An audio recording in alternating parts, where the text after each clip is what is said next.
kupigwa vita.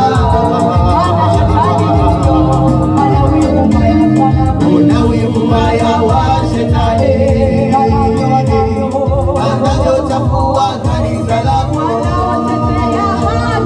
wanaotetea haki yako, tena ndio wa kwanza kupigwa vita.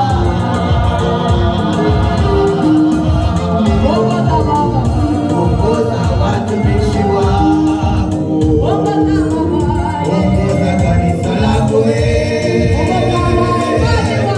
ongoza waimbaji wako, ongoza kanisa lako Yahweh, ongoza watumishi wako,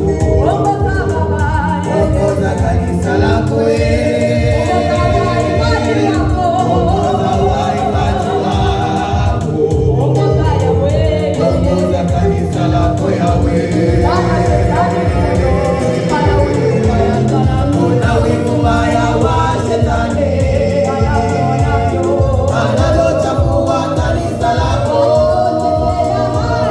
wanaotetea haki yako, tena ndio wa kwanza kupigwa vita. Kuna wivu mbaya wa Shetani anavyochafua kanisa lako, wanaotetea haki yako, tena ndio wa kwanza kupigwa vita.